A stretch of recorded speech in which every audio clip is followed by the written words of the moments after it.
നമ്മൾ വിശേഷിപ്പിക്കുന്നത് ലോകത്തിലെ ഏറ്റവും വലിയ ജനാധിപത്യം എന്നാണ്. അതൊരു ഗുണമേന്മയെ അടിസ്ഥാനമാക്കിയുള്ള വിശേഷണം അല്ല, മറിച്ച് ഏറ്റവും കൂടുതൽ ആളുകൾ പോളിംഗ് ബൂത്തിലേക്ക് പോകുന്ന, ഏറ്റവും കൂടുതൽ ആളുകൾ വോട്ട് ചെയ്യുന്ന ജനാധിപത്യമാണ് നമ്മുടേത്. അങ്ങനെയാണ് നമ്മൾ നമ്പർ 1 ആയിരിക്കുന്നത്.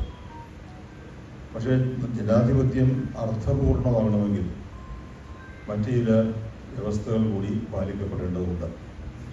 ജനാധിപത്യം എന്ന് കേൾക്കുമ്പോൾ സ്കൂൾ കുട്ടികൾക്കെല്ലാം അറിയാവുന്നത്, നമുക്കും അറിയാവുന്നത് എബ്രഹാം ലിങ്കന്റെ വളരെ പ്രസിദ്ധമായ ഒരു നിർവചനമാണ്. കേവലം 10 വാക്കുകളിൽ അദ്ദേഹം ജനാധിപത്യത്തെ നിർവചിച്ചത് ഗവൺമെൻറ് ഓഫ് ദ പീപ്പിൾ, ജനം, പീപ്പിൾ എന്ന വാക്കിനാണ് ഒരു പ്രാധാന്യം നൽകിയിരിക്കുന്നത്. പക്ഷേ പീപ്പിൾ എന്ന് പറയുമ്പോൾ അതാര് എന്ന ചോദ്യം വീണ്ടും ഉണ്ടാകുന്നു. പീപ്പിൾ എന്ന് പറഞ്ഞാൽ ജനാധിപത്യത്തിൻ്റെതായ ഒരു കോണ്ടെക്സ്റ്റിൽ അത് ഭൂരിപക്ഷം മാത്രമാണോ എന്നൊരു ചോദ്യമാണ് ഉണ്ടാകുന്നത്. ഈ ഭൂരിപക്ഷം എന്ന് പറയുന്ന ഒരു സംഖ്യ മാത്രമാണ്.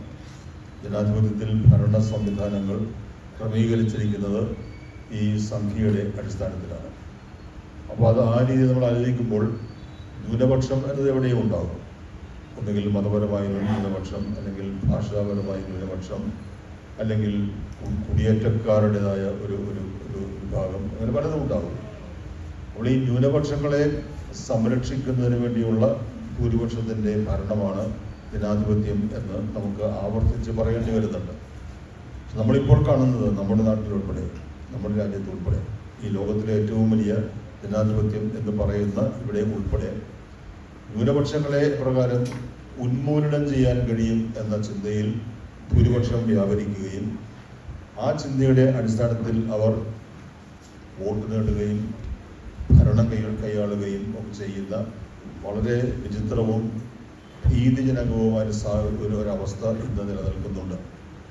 ന്യൂനപക്ഷങ്ങളെ സംരക്ഷിക്കുക എന്നത് തങ്ങളുടെ ഉത്തരവാദിത്വം അല്ല എന്ന രീതിയിലാണ് ഭൂരിപക്ഷത്തിൻ്റെ പ്രവൃത്തി, അവരുടെ പെരുമാറ്റം, അവരുടെ നയങ്ങൾ, അവരുടെ മാനിഫെസ്റ്റോ അതാണ്. ന്യൂനപക്ഷങ്ങളെ ആഭ്യന്തര ശത്രുക്കളായി പ്രഖ്യാപിക്കുന്ന ഒരവസ്ഥ എന്ന് പറഞ്ഞാൽ അത് വളരെ ഭീതിജനകമായ ഒരു അവസ്ഥ തന്നെയാണ്. അപ്പം അങ്ങനെയുള്ള ഒരു സാഹചര്യത്തിൽ പലതരത്തിലുള്ള ആക്രമണങ്ങൾക്ക് ന്യൂനപക്ഷം വിധേയമായിക്കൊണ്ടിരിക്കുന്ന സാഹചര്യത്തിൽ, പ്രത്യേകിച്ച് ഛത്തീസ്ഗഡിൽ ക്രൈസ്തവ സമൂഹത്തിൽപ്പെട്ട സഹോദരിമാർക്ക് നേരിടേണ്ടി വന്ന പ്രശ്നമൊക്കെ നമുക്കറിയാം. അപ്പം അങ്ങനെയൊക്കെയുള്ള ഒരു സാഹചര്യത്തിലാണ് അങ്ങനെ ഏർപ്പാടാക്കിയുണ്ട്. എടുത്ത് നോക്കുമ്പോൾ 180 രാജ്യങ്ങളുടെ അവസ്ഥ പരിശോധിക്കുമ്പോൾ നമ്മുടെ അവസ്ഥ 151. ചിലപ്പോൾ അങ്ങോട്ടും ഇങ്ങോട്ടും ഒക്കെ ഓരോ വർഷവും മാറി എന്നിരിക്കാം. അപ്പോൾ 150ാമത്തെ സ്ഥാനത്ത് ലോകത്തിലെ ഏറ്റവും വലിയ ജനാധിപത്യം അതിൻ്റെ ഗുണമേന്മയെ അടിസ്ഥാനമാക്കി ഗ്രേഡ് ചെയ്യപ്പെടുന്നു എന്ന് പറഞ്ഞാൽ അതിൽ പ്രധാനപ്പെട്ട ഒരു കാര്യം ന്യൂനപക്ഷങ്ങളോടുള്ള ഈ ജനാധിപത്യത്തിലെ ഭൂരിപക്ഷത്തിൻ്റെ അല്ലെങ്കിൽ ഭരണകൂടത്തിൻ്റെ സമീപനം എന്ത് എന്ന ചോദ്യത്തിനുള്ള ഉത്തരം കൂടിയാണത്. അതുകൊണ്ട് വളരെ പ്രധാനപ്പെട്ട ഒരു വിഷയം എന്ന നിലയിലാണ് നമ്മളത് അവതരിപ്പിക്കുന്നത്. ആമുഖമായി എൻ്റെ സഹപാനലിസ്റ്റുകൾ കൂടി ഇക്കാര്യത്തിൽ അഭിപ്രായം രേഖപ്പെടുത്തിയതിന് ശേഷം നമുക്ക് മറ്റു കാര്യങ്ങളിലേക്ക് കടക്കാം എന്ന് കരുതുന്നു. ഡോക്ടർ PV കൃഷ്ണൻ നായർ ആമുഖമായിട്ട് സംസാരിക്കും.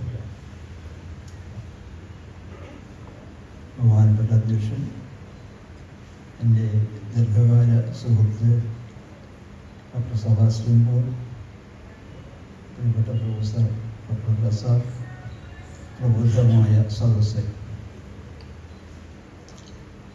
ശ്രദ്ധേയമായ ഒരു വിഷയമാണ് നമ്മൾ ഇന്ന് കൈകാര്യം ചെയ്യുന്നത്. പല തലങ്ങളും പല മാനങ്ങളും ഒട്ടേറെ അടിവേരുകളുമുള്ള ഒരു വിഷയമാണ് ജനാധിപത്യവും ന്യൂനപക്ഷവും എന്നുള്ളത്. പൊതുവിൽ മലയാളികളെ കുറിച്ച് എനിക്കുള്ളൊരു പരാതി, നമ്മൾ രാഷ്ട്രീയ പ്രബുദ്ധതയുള്ളവരാണെന്ന് പറയുമെങ്കിലും രാഷ്ട്രീയ പ്രബുദ്ധത കുറഞ്ഞ ഒരു ജനവിഭാഗമല്ലേ മലയാളി എന്ന എൻ്റെ ഒരു സംശയം ഞാൻ നിങ്ങളുമായി പങ്കുവെച്ചുകൊള്ളുന്നു. ഒരു യൂട്ടിലിറ്റേറിയൻ മനോഭാവം പ്രായോഗികതയിൽ മാത്രം ഊന്നുന്നൊരു പ്രത്യേകതയാണ് നമ്മുടെ നനയാതെ മീൻ പിടിക്കുന്നവർ എന്ന് പ്രൊഫസർ ജോസഫ് മുണ്ടശ്ശേരി പണ്ട് ആക്ഷേപിച്ച തരത്തിൽ മലയാളികളുടെ മനസ്സ് ഒരു സൂപ്പർഫിഷ്യാലിറ്റിയിൽ ലഭിക്കുന്ന ഒരു പ്രകൃതം, അത് തന്നെ പിന്നെ കൺസ്യൂമറിസത്തിലേക്ക് മാറിയ പ്രകൃതം ഒക്കെ ഉള്ളതിൻ്റെ പിറകിൽ ഇത്തരം ഒരു ആഴത്തിൽ പോകാത്ത മനോഭാവമുണ്ടോ എന്നാണ് എൻ്റെ ചിന്ത. രാഷ്ട്രീയ വിജ്ഞാനത്തിൽ, പൊളിറ്റിക്കൽ സയൻസിൽ ഏറ്റവും കുറവ് പുസ്തകങ്ങളുള്ളൊരു ഭാഷ മലയാളമാണ്. അന്നന്നത്തെ പത്രവും വായിച്ച് രാഷ്ട്രീയത്തിൻ്റെ ഗോദാവിൽ ഇറങ്ങുന്നു എന്ന ഒരു പദത്തിൽ കവിഞ്ഞ് ജനാധിപത്യം, സെക്യുലറിസം തുടങ്ങിയ ഏറ്റവും ശ്രദ്ധേയമായ ആശയങ്ങളെക്കുറിച്ച് ആഴത്തിൽ പഠിക്കുകയും ചിന്തിക്കുകയും ചെയ്യുന്ന ഒരു പ്രകൃതം നമുക്കുണ്ടോ എന്ന ചോദ്യമാണ് ഞാൻ ആദ്യം നിങ്ങളുടെ മുമ്പിൽ വെക്കുന്നത്. ഏതൊരു കാര്യത്തോടും ഏതൊരു വിഷയത്തോടും നമ്മൾ ആദ്യം പുലർത്തേണ്ട ഒരു ആക്റ്റീവ് റെസ്പോൺസ് എന്ന് പറയുന്നത് ചോദ്യവും സംശയങ്ങളുമാണ്. ഈ ജനാധിപത്യം എന്ന വിഷയത്തിന് തന്നെ ഏതൊരു വിഷയത്തിനും എന്ന പോലെ രണ്ട് തലങ്ങളുണ്ട്. ഒന്ന് അതിൻ്റെ അബ്സ്ട്രാക്റ്റായ തലം, ഒന്ന് കോൺക്രീറ്റായ തലം.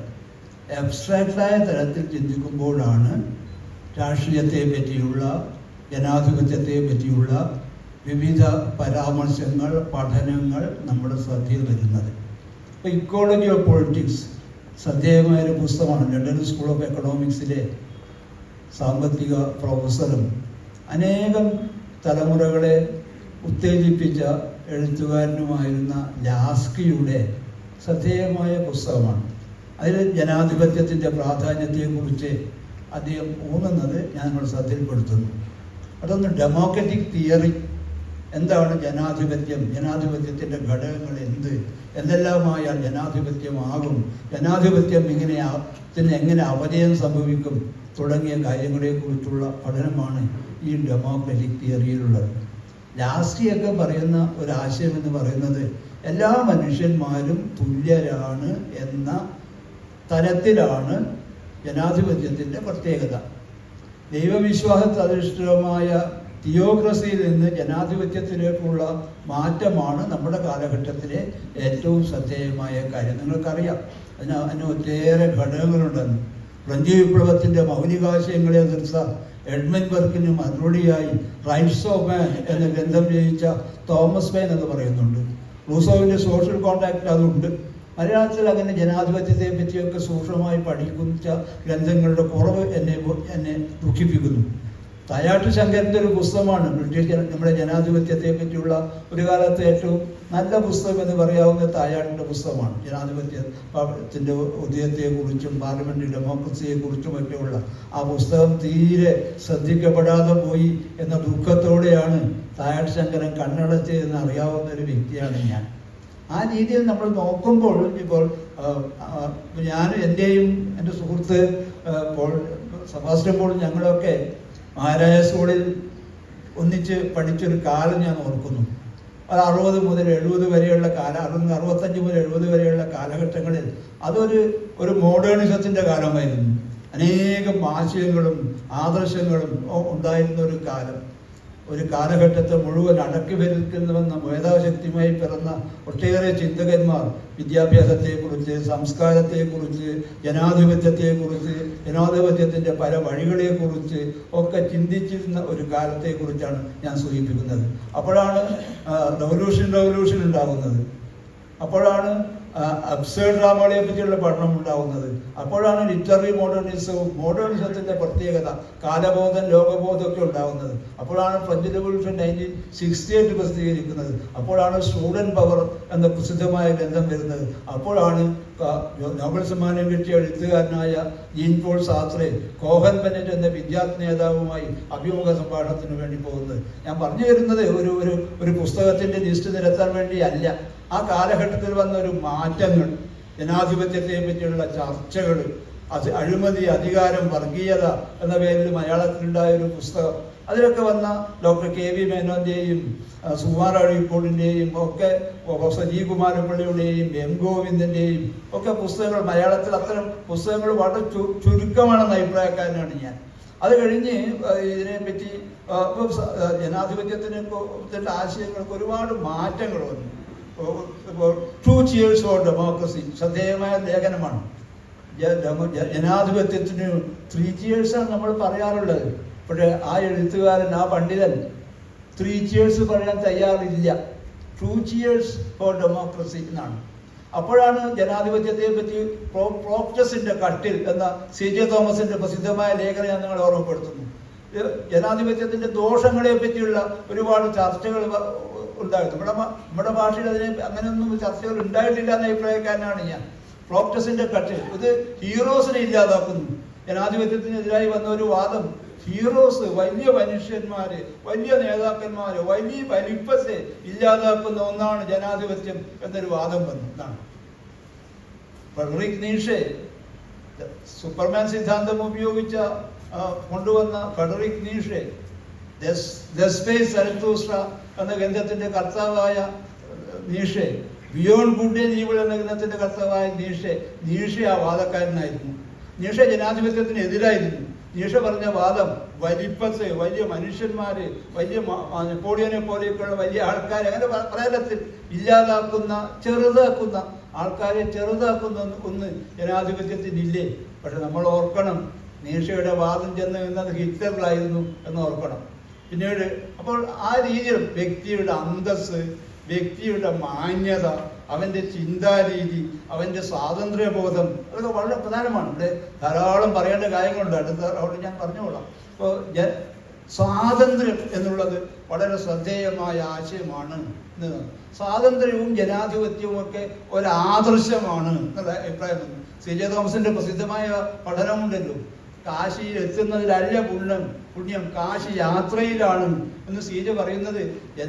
ജനാധിപത്യമൊക്കെ തന്നെ മുഴുവൻ നമുക്ക് കൈവരിക്കാവുന്ന ഒരാശയമല്ലെന്നും അതൊരു വലിയൊരു ആദർശ ദീപ്തിയോടുകൂടി നമുക്ക് വെളിച്ചം തരുന്ന ഒന്നാണെന്നൊക്കെ അതിമനോഹരമായ രീതിയിൽ CJ തോമസ് വാദിക്കുന്നുണ്ട്.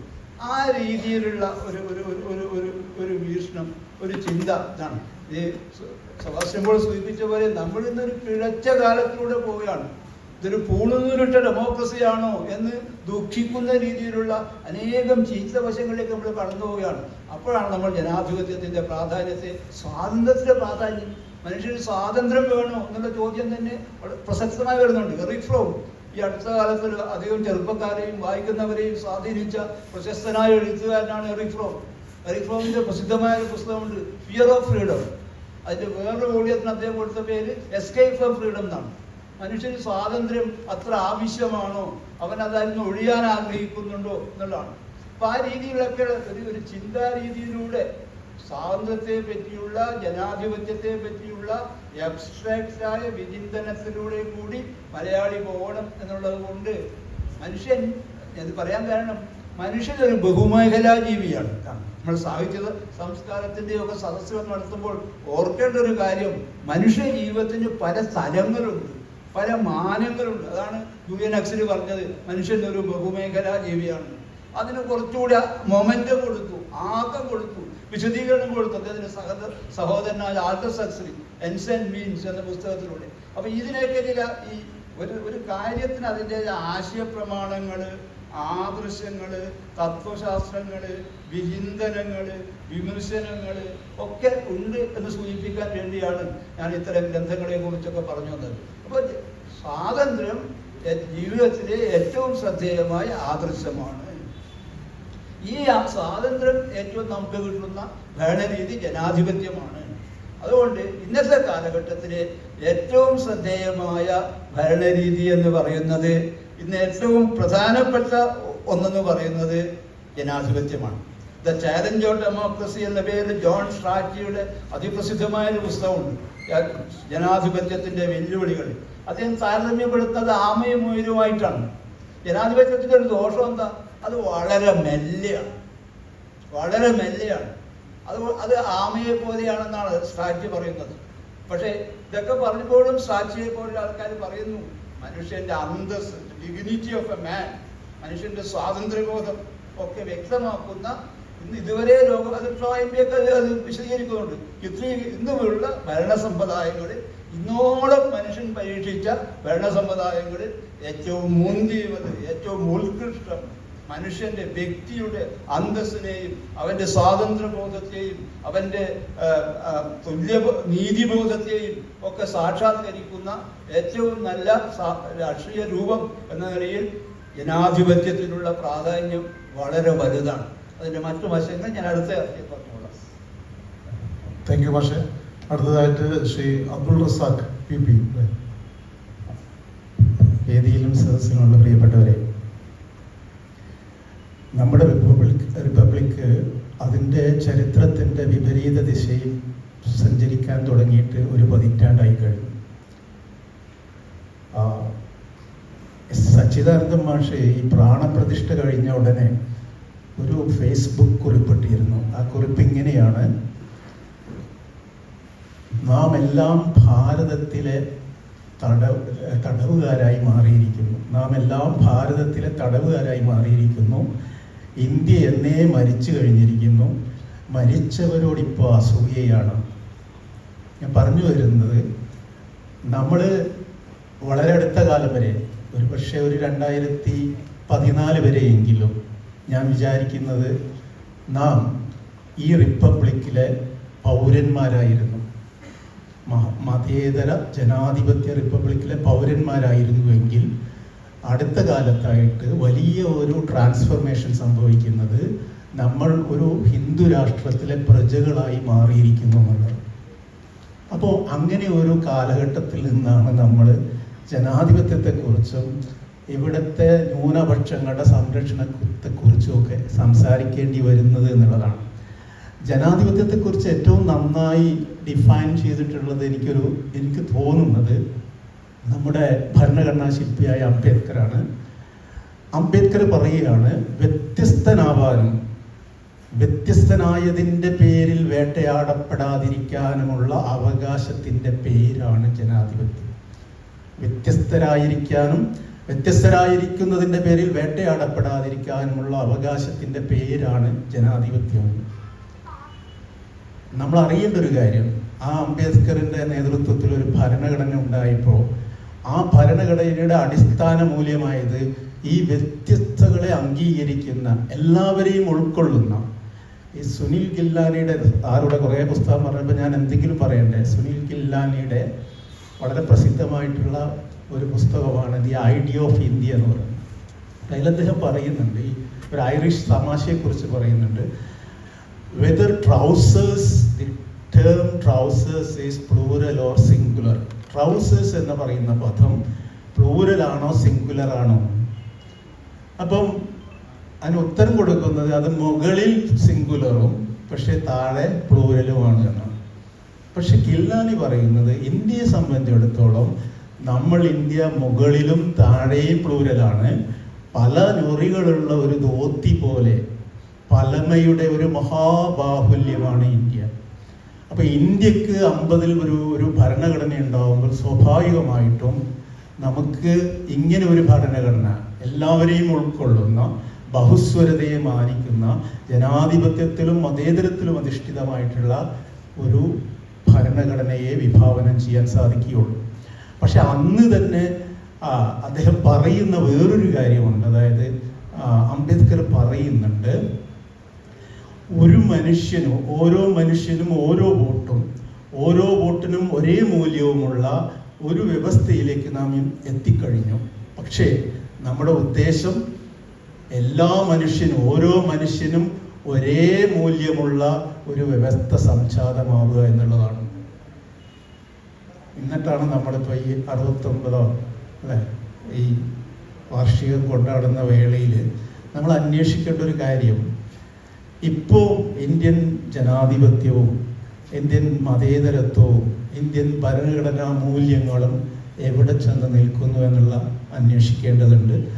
അതിനു മുമ്പായിട്ട് ഞാൻ എൻ്റെ ഫെലോ പാനലിസ്റ്റുകൾക്ക് കൈമാറുകയാണ്. സ്വാഭാവികമായിട്ടും ചർച്ച കൂടുതൽ വിപുലമാകുമ്പോൾ കൂടുതൽ സംസാരിക്കാമെന്ന് വിചാരിക്കും. ജനാധിപത്യത്തെക്കുറിച്ചും ന്യൂനപക്ഷ അവകാശങ്ങളെക്കുറിച്ചുമുള്ള തത്വങ്ങൾ വിവിധ ദാർശനികർ എഴുതിയ ഗ്രന്ഥങ്ങളെക്കുറിച്ചൊക്കെ ഇവിടെ വിശദീകരിക്കുകയുണ്ടായി. ഇന്ന് വർത്തമാനകാല ലോകത്ത് സംഭവിച്ചുകൊണ്ടിരിക്കുന്ന കാര്യങ്ങൾ വളരെ പ്രധാനപ്പെട്ടതാണ്. ഇവിടെ ചൂണ്ടിക്കാണിക്കപ്പെട്ട മാനവികമായിട്ടുള്ള ഏറ്റവും നവീനമായ ദർശനങ്ങളും കാഴ്ചപ്പാടുകളും. പക്ഷേ അത് നേരെ വിപരീതമായിട്ടുള്ള കാര്യങ്ങൾ സംഭവിച്ചുകൊണ്ടിരിക്കുന്നു ഇന്ത്യയിൽ ഉൾപ്പെടെ. ഇന്ത്യയുടെ ഭരണഘടനയുടെ പ്രത്യേകത ഇവിടെ ചൂണ്ടിക്കാണിക്കപ്പെട്ടു. ജനാധിപത്യത്തെക്കുറിച്ചും ന്യൂനപക്ഷങ്ങൾ എന്ന് പറയുമ്പോൾ മതപരമായ ന്യൂനപക്ഷം മാത്രമല്ല, ഭാഷാപരമായിട്ടുള്ള മറ്റ് പലതരത്തിലുള്ള വ്യത്യസ്തതകളുണ്ട്. ഇവയോടെല്ലാമുള്ള മനുഷ്യരുടെ സമീപനങ്ങൾ. അപ്പം അതുകൊണ്ട് നമുക്ക് നമ്മുടെ രാജ്യത്ത് സംഭവിച്ചുകൊണ്ടിരിക്കുന്ന കാര്യം, ലോകത്ത് സംഭവിച്ചുകൊണ്ടിരിക്കുന്ന കാര്യം, ഇത് വളരെ പ്രധാനപ്പെട്ട ഒരു കാര്യമാണ്. എന്നെ ഈ സമീപകാലത്ത് ഏറ്റവും കൂടുതൽ അലട്ടുന്നൊരു കാര്യം ഞാൻ പങ്കുവെക്കാം. അത് ലോകത്തെ ഒരു പ്രധാനപ്പെട്ട ഇടത്ത് മനുഷ്യരെ എല്ലാ ദിവസവും കൊന്നുകൊണ്ടിരിക്കുകയാണ്. ഓരോ ദിവസവും 25-50 ഏതാണ്ട് ഒരു 1.25 വർഷത്തിനുള്ളിൽ പാലസ്തീൻ എന്ന് പറയുന്ന ഒരു പ്രദേശത്ത് ഏതാണ്ട് 60,000-ത്തിലേറെ മനുഷ്യർ കൊല്ലപ്പെട്ടു. കുട്ടികളും സ്ത്രീകളും കൊല്ലപ്പെടുന്നു. ജനാധിപത്യത്തെക്കുറിച്ച് ഉദ്ഘോഷിക്കുന്ന, തങ്ങളാണ് അതിൻ്റെ സംരക്ഷകർ എന്ന് നിരന്തരമായി പറഞ്ഞുകൊണ്ടിരിക്കുന്ന പാശ്ചാത്യ രാജ്യങ്ങളും വൻകിട രാജ്യങ്ങളും ഈ വിഷയത്തോട് എടുക്കുന്ന സമീപനം എന്താണ്? പല മാധ്യമങ്ങളും ഇത് കണ്ടില്ലെന്ന് നടിക്കുകയാണ്. മനുഷ്യന്റെ വേദനകളും കണ്ണുനീരും തങ്ങൾക്ക് പ്രശ്നമേ അല്ല എന്ന് പറഞ്ഞുകൊണ്ടിരിക്കുകയാണ്, പ്രായോഗികമായി പറഞ്ഞുകൊണ്ടിരിക്കുകയാണ്. നമ്മുടെ രാജ്യത്താണെങ്കിൽ ഭരണഘടനയുടെ ഏറ്റവും പ്രധാനപ്പെട്ട കാര്യങ്ങൾ പോലും ലംഘിക്കപ്പെടുന്നു. ഈ വിഷയങ്ങളോടും പൊതുവിൽ ഇതേ സമീപനം തന്നെ സ്വീകരിക്കപ്പെടുന്നുണ്ട്. അപ്പോൾ യഥാർത്ഥത്തിൽ ഇന്ന് ഈ വിഷയം ചർച്ച ചെയ്യപ്പെടുമ്പോൾ ഇത്തരം പ്രായോഗിക പ്രശ്നങ്ങളിലേക്ക് കൂടെ നമ്മുടെ ചർച്ച കടന്നു ചെല്ലേണ്ടതാണ് എന്ന് ഞാൻ കരുതുന്നു. ഇതേക്കുറിച്ച് ആദ്യം ഡോക്ടർ സെബാസ്റ്റ്യൻ പോൾ സംസാരിക്കും, മറ്റ് പാനലിസ്റ്റുകൾ എന്നെ തുടർന്നു. നമുക്ക് ഒരു ചർച്ച 3:30 വരെ നീളും. അപ്പോൾ അവസാനത്തെ ഒരു 20 മിനിറ്റ് സദസ്സുമായി സംവദിക്കാനുള്ള ഒരു സമയം കൂടി ഉണ്ടോ? ഇല്ല, ഓക്കെ. ജനാധിപത്യമല്ല,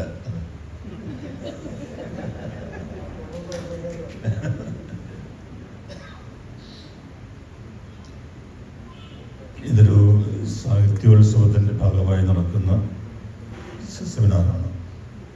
ഒരു സാഹിത്യോത്സവത്തിൽ ജനാധിപത്യത്തിലെ ന്യൂനപക്ഷങ്ങൾ എന്ന വിഷയത്തിന് എന്താണ് പ്രസക്തി എന്ന ചോദ്യം ഉണ്ടായേക്കാം. പക്ഷെ പ്രസക്തി ഉള്ളതുകൊണ്ട് തന്നെയായിരിക്കുമല്ലോ ഇങ്ങനെ വിഷയം ഇവിടെ വെച്ചിരിക്കുന്നത്. മാത്രമല്ല, നമ്മൾ ഈ വേദിയിലിരിക്കുന്നവരുടെ ഓരോരുത്തരുടെയും സംസാരം കേൾക്കുമ്പോൾ അതിലേക്ക് കൂടുതൽ വെളിച്ചം നമുക്ക് കിട്ടുന്നുമുണ്ട്. ഇവിടെ എൻ്റെ സുഹൃത്ത് പ്രൊഫസർ കൃഷ്ണൻ നായർ പറഞ്ഞ ഒരു കാര്യം രാഷ്ട്രീയ പ്രബുദ്ധതയെക്കുറിച്ചാണ്. നമ്മുടെ കേരളീയരുടെ അവകാശപ്പെടുന്ന രാഷ്ട്രീയ പ്രബുദ്ധത. നമ്മൾ രാഷ്ട്രീയ പ്രബുദ്ധത എന്ന് പറയുമ്പോൾ രാഷ്ട്രീയ വിദ്യാഭ്യാസം കിട്ടുന്നുണ്ടോ എന്നാണ് പ്രശ്നം. നമുക്ക് ആയി കിട്ടുന്ന വിദ്യാഭ്യാസം പത്രങ്ങളിലൂടെ കിട്ടുന്നതായിരുന്നു. ഇപ്പോൾ പത്രങ്ങളും ഏതാണ്ട് പിന്നോക്കം പോയിക്കൊണ്ടിരിക്കുന്നു, വായനക്കാർ കുറയുന്നു, പ്രചാരം കുറയുന്നു. പകരം ഈ രാത്രിയിൽ 1 മണിക്കൂർ നീണ്ടു നിൽക്കുന്ന TV-യിൽ ചാനൽ ചർച്ചകൾ, അതാണിപ്പോൾ മലയാളികളുടെ ഏക രാഷ്ട്രീയ വിദ്യാഭ്യാസം എന്ന അവസ്ഥയിൽ എത്തി നിൽക്കുന്നു. നമുക്കുള്ള പുസ്തകങ്ങളുടെ അഭാവം ഒരു സാഹിത്യോത്സവവുമായി ബന്ധപ്പെട്ട ചർച്ചയാകുമ്പോൾ എന്തുകൊണ്ട് പുസ്തകങ്ങളുടെ അഭാവം ഉണ്ടാകുന്നു? പുസ്തകങ്ങൾ വായിക്കാൻ മലയാളികൾ ഇപ്പോഴും തയ്യാറാണ് എന്നതിൻ്റെ സൂചനയാണ് ധാരാളം പുസ്തകങ്ങൾ പല വിഷയങ്ങളിൽ ഇപ്പോഴും ഇറങ്ങിക്കൊണ്ടിരിക്കുന്നത്. അപ്പോൾ അത് ഈ പുസ്തകം എന്ന് പറയുന്നത് ചിന്തിക്കുന്നതിന് പ്രേരണ നൽകുന്ന ഒന്നാണ്. ചിന്ത. ഇപ്പോൾ ഫ്രഞ്ച് വിപ്ലവം ജനാധിപത്യത്തിൻ്റെ ആഗോള ചരിത്രത്തിൽ വളരെ പ്രധാനപ്പെട്ട ഒരു അധ്യായമാണ് ഫ്രഞ്ച് വിപ്ലവം. ആ ഫ്രഞ്ച് വിപ്ലവം സാധ്യമായത് ഒരു ജനത ചിന്തിക്കാൻ തുടങ്ങിയപ്പോഴാണ്. ആ ജനത ചിന്തിക്കാൻ തുടങ്ങിയത് വോൾട്ടേറുടെയും റൂസോയുടെയും ഒക്കെ പുസ്തകങ്ങൾ വായിച്ചതിന് ശേഷമാണ്. അപ്പോൾ അങ്ങനെയുള്ള ചരിത്രം നമ്മുടെ മുന്നിലുള്ളപ്പോൾ ഈ ജനാധിപത്യത്തെക്കുറിച്ച് ഏത് രീതിയിൽ നടക്കുന്ന ചർച്ചയാണെങ്കിലും അത് ഒരു വെറുതെ നടത്തുന്ന അർത്ഥമില്ലാത്ത ഒരു ചർച്ചയാക്കാൻ കഴിയില്ല.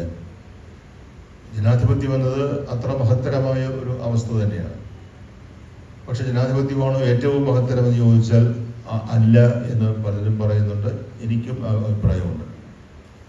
ഇപ്പോൾ വിൻസ്റ്റൺ ചർച്ചിൽ തന്നെ പറഞ്ഞിട്ടുള്ളത് ജനാധിപത്യം അതൊരു വല്ലാത്ത ഏർപ്പാട് തന്നെ എന്നാണ്. പക്ഷെ അദ്ദേഹം കൂട്ടിച്ചേർത്തത് പക്ഷേ ഇതിനേക്കാൾ മെച്ചപ്പെട്ട മറ്റൊന്ന് നമുക്ക് ഇതുവരെ കണ്ടുപിടിക്കാൻ കഴിഞ്ഞിട്ടില്ല എന്നാണ്. അതാണ് ജനാധിപത്യത്തിൻ്റെ പ്രത്യേകത.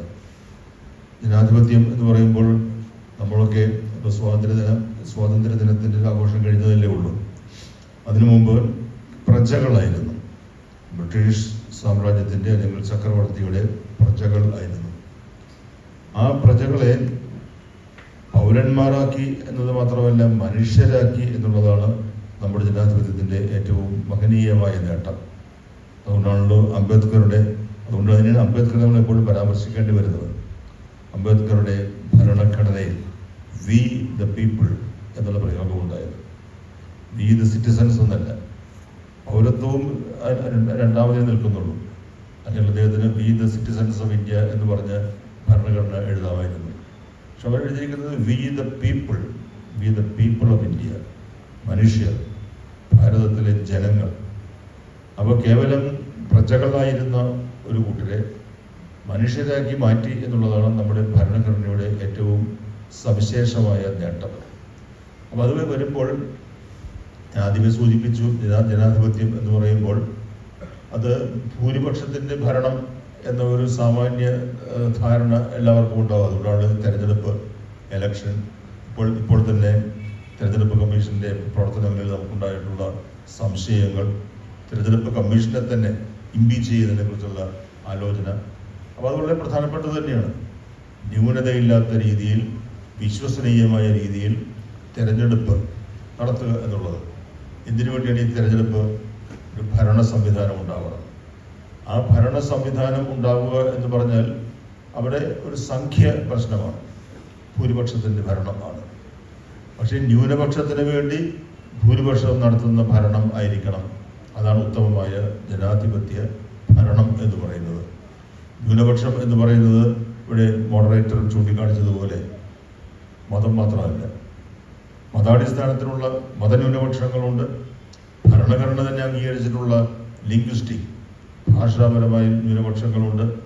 നമ്മൾ ആ ഒരു തത്വത്തെ അങ്ങ് കുറേ കൂടി വിപുലീകരിച്ച് കൊണ്ടുപോയാൽ നമ്മൾ ഓരോരുത്തരും ന്യൂനപക്ഷമാണ്. കാരണം നമ്മൾ ചിന്തിക്കുന്നവരാണ്, വ്യത്യസ്തമായി ചിന്തിക്കുന്നവരാണ്, വ്യത്യസ്തമായ നിലപാട് സ്വീകരിക്കുന്നവരാണ്. അപ്പോൾ നമ്മൾ ഓരോരുത്തരും, ഓരോ വ്യക്തിയും ന്യൂനപക്ഷമായി മാറുന്ന സാഹചര്യമുണ്ട്. ആ ന്യൂനപക്ഷത്തെ ആര് സംരക്ഷിക്കും? ആ ന്യൂനപക്ഷത്തിന് ചിന്തിക്കുന്നതിന് അതാണ് ഭരണഘടനയുടെ ഒരു സാരാംശം പ്രിയാമ്പിളിൽ പറയുമ്പോൾ അവിടെ ആദ്യം പറയുന്നത് ലിബർട്ടി എന്നൊരു വാക്ക് ഉപയോഗിക്കുന്നുണ്ട്. Liberty of thought, liberty of conscience, മനസ്സാക്ഷി. എൻ്റെ മനസ്സാക്ഷി എൻ്റെ സ്വന്തമല്ലേ?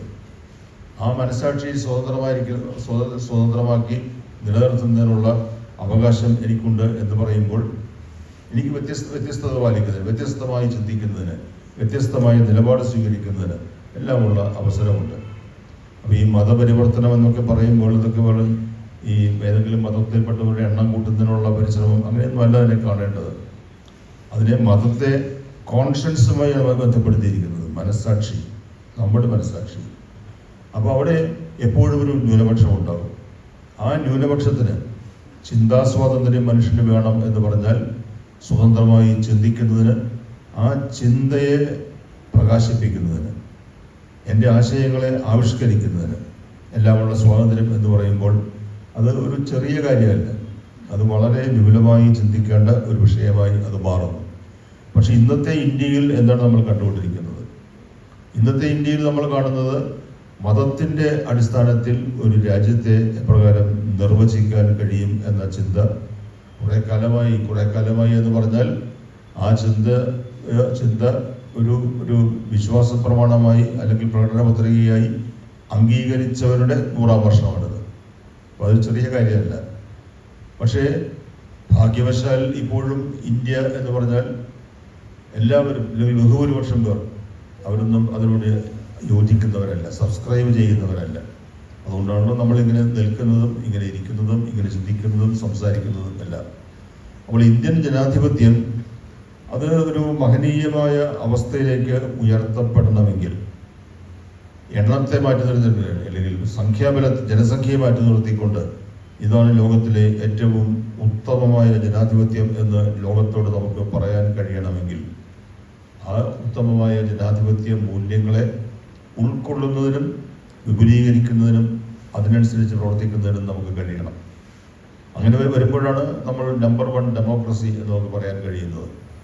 നമുക്ക് അഭിമാനിക്കാനുള്ള ഒരു കാര്യമാണ്. ഇപ്പോൾ ഇന്ത്യ പാകിസ്ഥാൻ അതിർത്തി വാഗ പലരും പോയിട്ടുണ്ടാകും. അവിടെ ലാഹോറിൽ നിന്ന് അമൃത്സറിലേക്കുള്ള റോഡാണത്. അവിടെ ഇന്ത്യയിലേക്ക് ആ കവാടം കടക്കാൻ വരുന്ന ഒരു സന്ദർശകനെ, ലാഹോറിൽ നിന്നുള്ള പാകിസ്ഥാനിൽ നിന്നുള്ള യാത്രക്കാരനെ ഇന്ത്യ സ്വീകരിക്കുന്നത് ലോകത്തിലെ ഏറ്റവും വലിയ ജനാധിപത്യത്തിലേക്ക് സ്വാഗതം എന്ന് പറഞ്ഞുകൊണ്ടാണ്. അതാണ് നമ്മുടെ അവകാശവാദം. ഓരോ രാജ്യങ്ങൾക്കും ഓരോ അവകാശവാദങ്ങളുണ്ട്.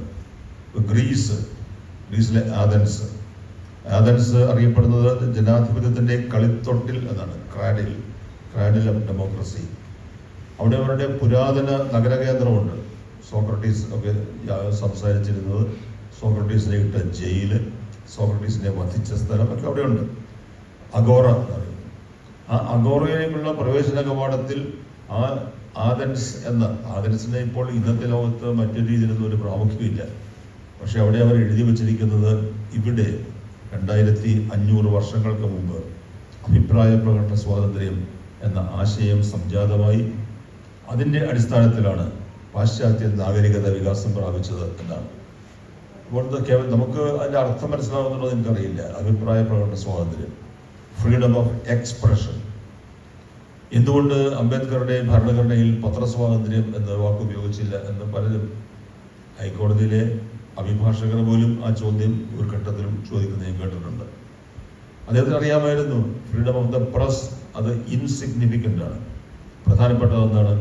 ഫ്രീഡം ഓഫ് എക്സ്പ്രഷൻ, ചിന്തിക്കുക. ഇപ്പോൾ സ്വാതന്ത്ര്യത്തിന് വേണ്ടി മഹാകവി ജോൺ മിൽട്ടൺ ബ്രിട്ടീഷ് പാർലമെന്റിന് നൽകിയ നിവേദനത്തിലും അദ്ദേഹം ആവശ്യപ്പെടുന്നത് give me the liberty to think എന്നാണ്. സ്വാതന്ത്ര്യം, എനിക്കിഷ്ടമുള്ളതുപോലെ ചിന്തിക്കുന്നതിന് ഞാൻ ആരുടെയും അനുവാദം വാങ്ങണം. ഞാൻ ചിന്തിക്കുന്നത് എന്ന് ആർക്കും അറിയാൻ കഴിയില്ലല്ലോ. പക്ഷെ അതല്ല, ചിന്ത മാത്രമല്ല, ആ ചിന്ത സ്വതന്ത്രമായി പ്രകാശിപ്പിക്കുന്നതിന് അതിലൊക്കെ വലിയ കാര്യങ്ങളുണ്ട്. അങ്ങനെ നമ്മൾ രൂപപ്പെടുത്തിയെടുത്ത ഒന്നാണ് നമ്മുടെ ജനാധിപത്യം എന്ന് പറയുന്നത്.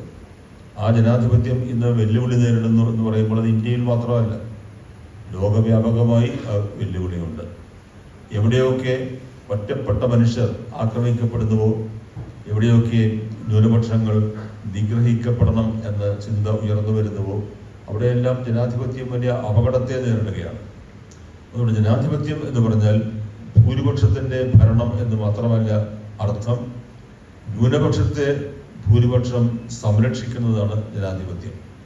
അല്ലാത്തയിടങ്ങളിലൊന്നും ന്യൂനപക്ഷങ്ങൾക്ക് ആ സംരക്ഷ ലഭിക്കില്ല. അത് നമ്മൾ അതിനനുസരിച്ച് ചരിത്രത്തിൽ ധാരാളം ഉദാഹരണങ്ങളുമുണ്ട്. നമ്മളിപ്പോൾ അതിലേക്കൊന്നും കടക്കുന്നില്ല. ഇവിടെ ഇപ്പോൾ നമ്മുടെ രാജ്യത്ത്, ഇന്ത്യയിൽ മഹത്തായ ഒരു ജനാധിപത്യത്തിൻ്റെ പ്രവർത്തന കേന്ദ്രം എന്നൊക്കെ നമ്മൾ അവകാശപ്പെടുന്ന ഈ രാജ്യത്ത് ന്യൂനപക്ഷങ്ങൾക്ക് കിട്ടുന്ന സംരക്ഷണം എത്രമാത്രം, അത് ഉറക്കെ ചോദിക്കേണ്ട ഒരു ഘട്ടത്തിൽ നമ്മൾ എത്തി നിൽക്കുകയാണ്. ഇപ്പോൾ ഛത്തീസ്ഗഡ് മാത്രമല്ല നമ്മുടെ മുന്നിലുള്ളത്. എത്രയോ സംഭവം, എത്രയോ പേരുകൾ, എത്രയോ ഉദാഹരണങ്ങൾ, സ്ഥലങ്ങൾ ഒക്കെ നമുക്ക് ചൂണ്ടിക്കാണിക്കാനുണ്ട്. അവിടെയൊക്കെ ഇത് സംഭവിച്ചുകൊണ്ടിരിക്കുമ്പോൾ, ന്യൂനപക്ഷം ഭീഷണിപ്പെടുത്തപ്പെടുമ്പോൾ, വെറും ഭീഷണിയല്ല, ഉന്മൂലനം എന്ന വാക്ക് തന്നെയാണ് അവർ ഉപയോഗിക്കുന്നത്. ആ ഉന്മൂലനത്തിന് വേണ്ടിയുള്ള ശ്രമം നടക്കുമ്പോൾ അവിടെ ജനാധിപത്യത്തിൽ സംരക്ഷിക്കപ്പെടേണ്ടവരായ ന്യൂനപക്ഷങ്ങൾ ഭീഷണിയിലാണ്. അങ്ങനെ ഒരു അവസ്ഥയിൽ നമ്മൾ എത്തി നിൽക്കുകയാണ്. അപ്പോൾ അവിടെയാണ് എപ്രകാരം നമുക്ക് നമ്മുടെ ജനാധിപത്യത്തെ നിലനിർത്താൻ കഴിയും എന്ന ചോദ്യം ഉണ്ടാകുന്നത്.